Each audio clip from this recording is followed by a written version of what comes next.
Salam sejahtera saudara-saudara yang diberkati oleh Tuhan Yesus Kristus.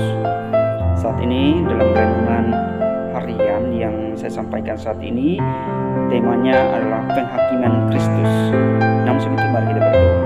Tuhan Yesus Kristus berkati hamba-Mu untuk berbicara, berkati setiap pendengar yang mendengarkannya, agar mereka sungguh-sungguh beriman dan mengalami kekuatan daripada Tuhan Yesus. Terima kasih Tuhan, dalam nama Yesus berdoa. Amin.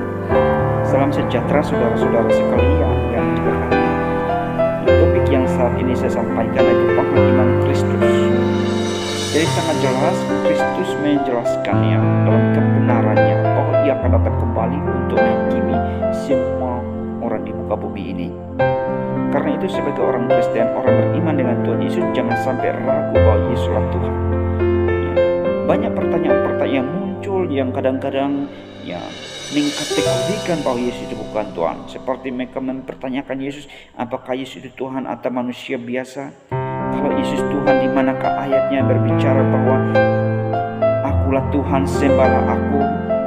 Terus kenapa Yesus berdoa? Kalau dia Allah, kenapa Yesus berdoa? Masa Allah berdoa? Terus masalah Trinitas. Saudara, dikasih Tuhan semua jawaban yang sebenarnya sudah ada dalam Alkitab.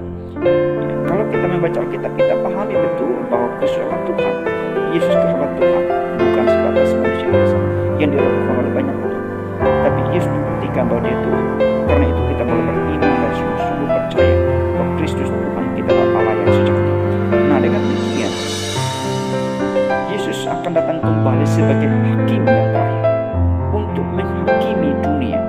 Nah, kalau Kristus sebagai hakim untuk menghakimi dunia, maka seyogyanya kita harus sadari hal ini, bahwa penghakiman Kristus itu akan terjadi kepada orang-orang yang ada dalam dunia ini. Ya, penghakiman Kristus akan terjadi atas orang-orang besar atau orang-orang kecil di dalam pengadilan Allah. Jadi semua akan dihakimi dalam pengadilan Tuhan. Maka demikian kitab Wahyu pasal 20 ayat 12 katakan begini. Dan aku melihat orang-orang mati besar dan kecil berdiri di depan takhta itu. Lalu dibuka semua kitab dan dibuka juga semua kitab lain, yaitu kitab kehidupan, dan orang-orang mati dia dihakimi menurut perbuatan mereka berdasarkan apa yang tertulis di dalam kitab-kitab itu. Jadi semua orang-orang mati baik besar maupun kecil akan diadili di pengadilan Allah oleh Kristus. Karena itu saudara, diingatkan untuk kita sadar akan semua ini, bahwa Kristus akan menghakimi orang mati baik kecil maupun besar. Dan juga Kristus akan menghakimi orang yang hidup maupun orang yang mati. Ya, dalam 1 Petrus pasal 4 ayat yang kelima dikatakan begini. Tetapi mereka harus memberi pertanggungjawab kepada Dia yang telah siap sedia menghakimi orang yang hidup dan yang mati. Jadi saudara dikasih Tuhan, kita akan bertanggung jawab di hadapan Tuhan Yesus Kristus tentang apa yang kita buat, entah itu baik entah itu jahat. Kita semua bertanggungjawabkan kehidupan kita kepada Tuhan Yesus. Dan Tuhan Yesus sebagai hakim, maka Ia akan mengadili kita. Karena itu Tuhan Yesus mengingatkan kepada kita secara sungguh-sungguh bahwa Kristus akan menghakimi orang hidup maupun orang mati. Dan Kristus juga akan menghakimi semua manusia, dan bumi akan dihakim oleh Yesus Kristus. Di dalam Ibrani pasal yang ke-9 ayat yang ke-27 katakan demikian. Dan sama seperti manusia ditetapkan untuk mati hanya satu kali saja, dan sesudah itu dihakimi.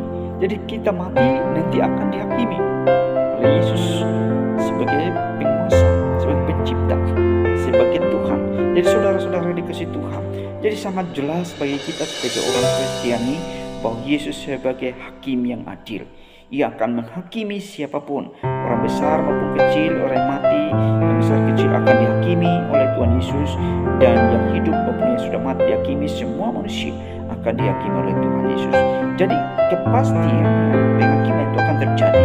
Jadi kalau kita disadarkan bahwa kepastian tentang penghakiman itu akan terjadi, itu menjadi alasan bagi kita supaya apa? Supaya saat ini kita berhati-hati, berjaga-jaga dalam setiap kehidupan kita. Jangan sampai kita tidak berjaga-jaga dalam setiap kehidupan kita. Yang di dalam Injil Markus pasal yang ke-13 ayat 33, Alkitab dengan jelaskan bahwa dikatakan hati-hatilah dan berjaga berjaga-jagalah, sebab kamu tidak tahu bila manakah waktunya tiba. Jadi penghakiman yang terakhir tiba-tiba ketika Yesus datang kembali, kita tidak tahu kapan waktunya. Tapi dikatakan engkau harus berjaga-jaga, engkau harus berhati-hati saat ini. Dan juga penghakiman itu akan terjadi menjadi alasan bagi kita supaya apa? Kita beriman. Beriman kepada Yesus Kristus sebagai Tuhan kita. Di dalam Yesaya pasal 28, Yesaya pasal 28 ayat 16 dikatakan demikian, ayat 16 sampai 17. Sebab itu begitu firman Tuhan Allah, sesungguhnya aku meletakkan sebagai dasar di Sion sebuah batu yang teruji, sebuah batu penjuru yang mahal, suatu dasar yang teguh. Siapa yang percaya tidak akan gelisah. Jadi dengan demikian kita harus beriman kepada Yesus Kristus sebagai Tuhan.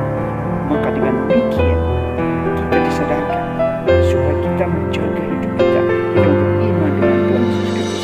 Dan Dia hakim yang adil, ya, sebagai hakim yang akan datang menghakimi dunia. Jadi saudara harus beriman dengan Tuhan Yesus Kristus supaya saudara tidak dihakimi. Demikian juga kepastian tentang kehakiman itu menjadi asal bagi kita untuk apa? Supaya kita bertobat.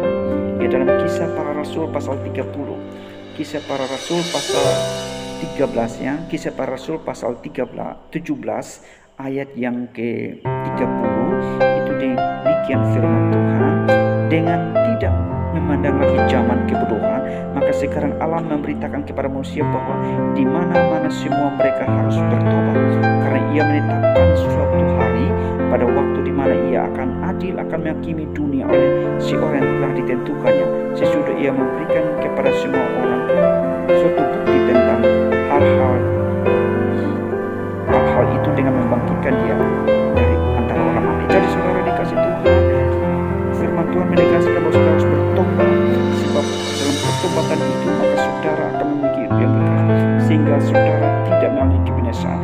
Bahwa penghakiman itu pasti ada, maka hari ini kita harus bertobat sungguh-sungguh di depan Tuhan. Demikian juga kepastian tentang penghakiman menjadi alasan bagi kita untuk supaya apa? Kita hidup suci kudus di hadapan Allah, sesuai dengan 2 Petrus pasal 3 ayat 11 sampai ayat 14 menjelaskan bahwa seharusnya kita suci kudus di hadapan Tuhan.